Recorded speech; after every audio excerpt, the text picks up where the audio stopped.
साथ मिलकर करते हैं इस लेक्चर को स्टार्ट। तो सबसे पहले हम देखते हैं डेंसिटी की डेफिनेशन। लिखना है एट 4 डिग्री सेल्सियस।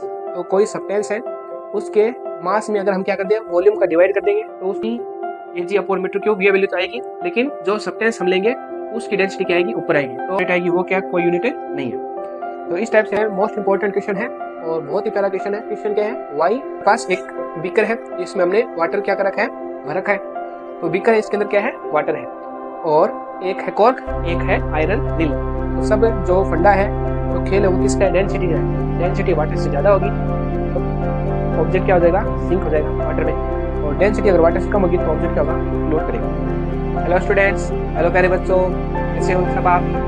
तो ये जो लेक्चर है ये है ग्रेविटेशन का 9th लेक्चर और लास्ट लेक्चर है। इस लेक्चर में हम डिस्कस करेंगे डेंसिटी और रिलेटिव डेंसिटी में क्या डिफरेंस है, उनके फॉर्मूले देखेंगे और लास्ट में देखेंगे उनकी यूनिट। और इसके लास्ट में हम एक प्यारा सा क्वेश्चन करेंगे। क्वेश्चन ये है कि कोई कॉर्क है, वो तो वाटर के ऊपर क्या करती है, फ्लोट करती है, लेकिन जो आयरन नील है वो क्या करती है, वाटर में फ्लोट नहीं कर पाती है, वो क्या हो जाती है, वाटर के अंदर सिंक हो जाती है। इसका आंसर हमें डेंसिटी से मिलेगा। तो आइए साथ मिलके करते हैं इस लेक्चर को स्टार्ट। तो सबसे पहले हम देखते हैं डेंसिटी की डेफिनेशन। तो डेफिनेशन क्या है, the density of a substance is the mass of a unit volume of substance. कोई सब्सटेंस है जिसका वॉल्यूम कितना यूनिट है, सब्सटेंस में यूनिट वॉल्यूम में जितना मास होगा वही क्या होगी, उसकी सब्सटेंस की डेंसिटी होगी। अब देखते हैं हम रिलेटिव डेंसिटी। तो देखो रिलेटिव डेंसिटी क्या है, the relative density of a substance. तो रिलेटिव डेंसिटी निकलेगी किसकी, सब्सटेंस की निकलेगी। Is the ratio of the density of a substance. तो सब्सटेंस की डेंसिटी का रेशियो किसके साथ है, to the density of water at 4, यहाँ पे हमें लिखना है एट 4 डिग्री सेल्सियस। तो जो रिलेटिव डेंसिटी है वो है रेशियो, किसका रेशियो है, सब्सटेंस की डेंसिटी और 4 डिग्री सेल्सियस पर वाटर की डेंसिटी का जो रेशियो है वो है रिलेटिव डेंसिटी के इक्वल। अब इन्हीं डेफिनेशन से हम इनका फॉर्मूला निकाल सकते हैं। देखो सेकंड पॉइंट है फॉर्मूला। डेंसिटी का फॉर्मूला क्या होगा, density is equal to mass upon volume. तो कोई सब्सटेंस है, उसके मास में अगर हम क्या कर दें, वॉल्यूम का डिवाइड कर देंगे तो उस कंडीशन में हमारे पास क्या आ जाएगी, डेंसिटी आ जाएगी। एक बार से वापस डेफिनेशन को देखते हैं। देखो यहाँ पे हमें ये बोला गया है यूनिट वॉल्यूम। यूनिट वॉल्यूम का मतलब अगर हमें वॉल्यूम की वैल्यू कितने ले लें, 1 मीटर क्यूब ले लें। तो जैसे ही हम यहाँ पे 1 मीटर क्यूब वैल्यू पुट करेंगे तो नीचे देखो हमारे पास जो फॉर्मूला है वो क्या होगा, जैसे डेंसिटी को हम डी से डिनोट कर रहे हैं, density is equal to mass upon volume. Volume कितना है, 1 मीटर क्यूब। तो हम जैसे यहाँ पे 1 मीटर क्यूब लिखेंगे तो उस कंडीशन में देखिए क्या होगा, ये तो एक तरह से 1 है तो इसका कोई इफेक्ट नहीं होगा। तो इस टाइप से जो डेंसिटी है वो किसके इक्वल आ जाएगी, सब्सटेंस के मास के इक्वल आ जाएगी। तो ये जो डेफिनेशन है, ये डेफिनेशन ऐसी ही है कि कोई यूनिट वॉल्यूम का जो सब्सटेंस है उसका जो मास है, कोई यूनिट वॉल्यूम का जो सब्सटेंस है उसका जो मास है वो ही क्या होगा, सब्सटेंस की डेंसिटी के इक्वल होगा।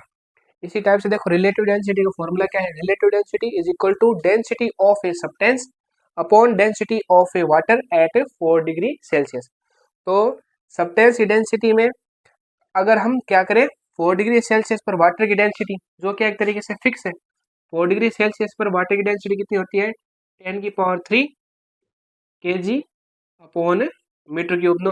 तो ये वैल्यू तो यहाँ पे आएगी ही, density of water at 4 degree Celsius 10⁻³ kg upon metre cube, ये वैल्यू तो आएगी, लेकिन जो सब्सटेंस हम लेंगे उसकी डेंसिटी क्या आएगी, ऊपर आएगी। तो substance density of a substance upon 10⁻³ kg upon metre cube. तो इन दोनों का जो रेशियो है वो क्या होगा, रिलेटिव डेंसिटी के इक्वल होगा। अब हम फॉर्मूले से निकालेंगे डेंसिटी की यूनिट। तो जो डेंसिटी की ऐसा यूनिट क्या होगी, देखते हैं। देखिए जो फॉर्मूला हमारे पास वो क्या है, formula density is equal to mass upon volume. तो मास को हम किस में मेजर करते हैं, एसआई में। एसआई में मास को मेजर करते हैं किलोग्राम में, और वॉल्यूम को किस में मेजर करते हैं, वॉल्यूम को मेजर करते हैं मीटर क्यूब के। तो इस टाइप से हमारे पास डेंसिटी की ऐसा यूनिट क्या आ गई, डेंसिटी की ऐसा यूनिट आ गई किलोग्राम मीटर की पावर 3। तो डेंसिटी ऐसा यूनिट है केजी मीट्रिक पर -3। अब देखते हैं रिलेटिव डेंसिटी। तो देखो रिलेटिव डेंसिटी क्या है? Relative density is a ratio of similar quantity. देखो यहाँ पे जो यूनिट आएगी डेंसिटी की, जैसे रिलेटिव डेंसिटी की बात करें, ठीक है, आर डी से डिनोट करें, तो रिलेटिव डेंसिटी को हम एक बार आर डी से डिनोट करें, तो देखो ऊपर क्या आएगा? ऊपर आएगी डेंसिटी, तो सब्सटेंस की डेंसिटी है, तो सब्सटेंस की डेंसिटी के लिए हमारे पास देखो यूनिट क्या है? सब्सटेंस की डेंसिटी के लिए हमारे पास यूनिट है केजी मीटर की पावर -3, ठीक है। और इसके अपॉन में क्या आएगा? इसमें अपॉन में आएगा 4 डिग्री सेल्सियस पर 4 degree Celsius density of water, तो अपॉन में ये भी यूनिट आ जाएगी। तो इस टाइप से देखो ये भी यूनिट क्या हो गई? सेम हो गई। तो ये यूनिट क्या हो जाएगी? कैंसिल हो जाएगी। तो इस तरीके से जो डेंसिटी है, रिलेटिव डेंसिटी, उसकी यूनिट क्या होती है? इट हैज़ नो यूनिट, क्योंकि ऊपर भी डेंसिटी है, नीचे भी डेंसिटी है। ऊपर आएगा केजी मीट्रिक पावर -3, नीचे भी आएगा केजी मीट्रिक पावर -3, तो उस कंडीशन में दोनों की जो दोनों यूनिट क्या हो जाएगी? कैंसिल हो जाएगी इस टाइप से। तो हमारे पास इसकी जो यूनिट आएगी वो क्या है? कोई यूनिट नहीं है। तो इस टाइप से हमने देखा कि रिलेटिव डेंसिटी और डेंसिटी में क्या रिलेशन है। अब हम बढ़ते हैं हमारे क्वेश्चन की तरफ। जो क्वेश्चन हमने स्टार्टिंग में डिस्कस किया था उसके बारे में ये करते हैं क्वेश्चन को डिस्कस। तो क्वेश्चन है मोस्ट इंपॉर्टेंट क्वेश्चन है और बहुत ही प्यारा क्वेश्चन है। क्वेश्चन क्या है? वाई ऑब्जेक्ट फ्लोट और sink when placed on the surface of water. तो वाटर के सरफेस पर अगर हम कोई ऑब्जेक्ट को क्या करते हैं?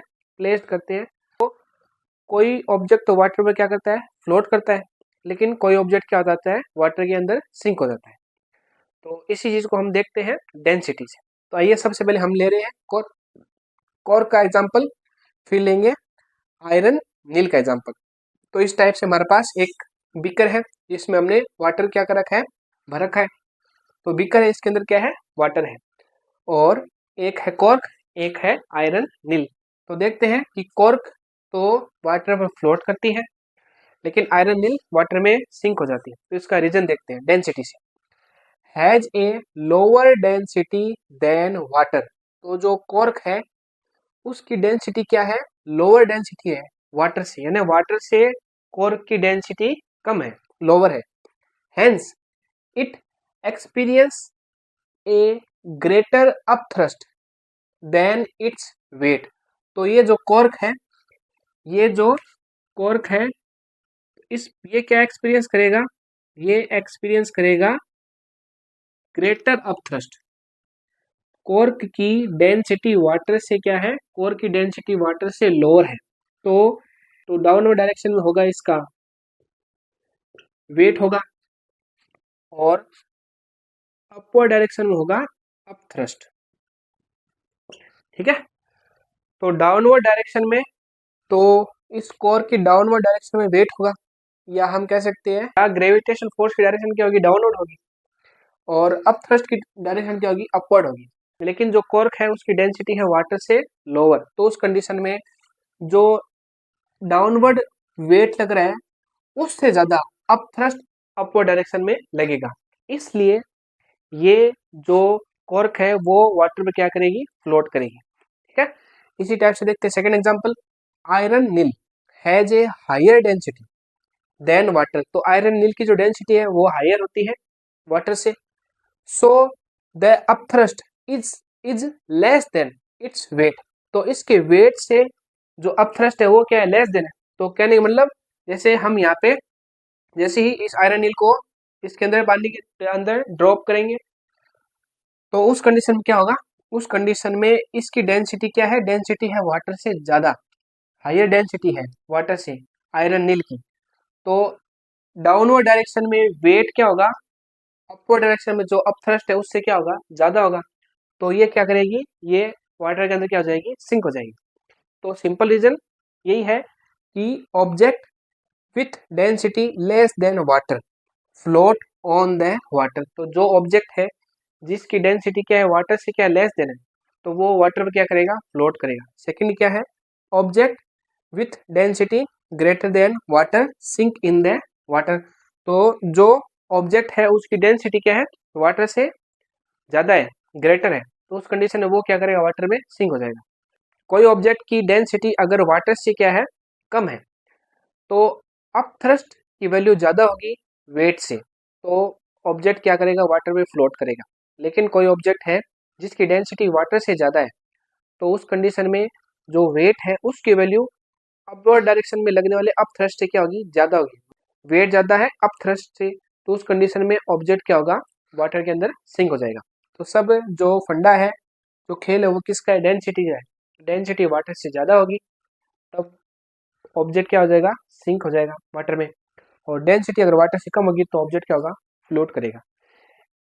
इससे जो प्रीवियस लेक्चर था हमारा, जो लेक्चर था हमारा बोयेंसी और आर्किमिडीज प्रिंसिपल, तो वहाँ पे भी हमने एक तरीके से बोयेंसी फोर्स और बॉइंट फोर्स अप थ्रस्ट फोर्स देखा था और आर्किमिडीज प्रिंसिपल देखा था। इसी टाइप से हम यहाँ पे बोल सकते हैं कि जो कॉर्क है, कॉर्क अपने वेट से ज़्यादा वेट का वाटर क्या कर रही थी, वाटर डिस्प्लेस कर रही थी।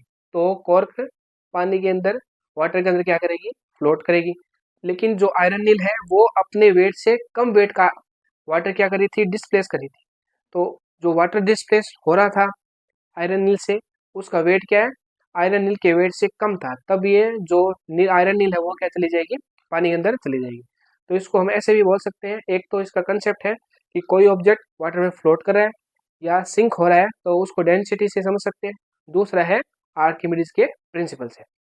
तो इस टाइप से हमने ग्रेविटेशन का सभी लेक्चर किए। तो मिलेंगे नेक्स्ट वीडियो में एंड नेक्स्ट चैप्टर के साथ। तब तक के लिए ऑल द बेस्ट।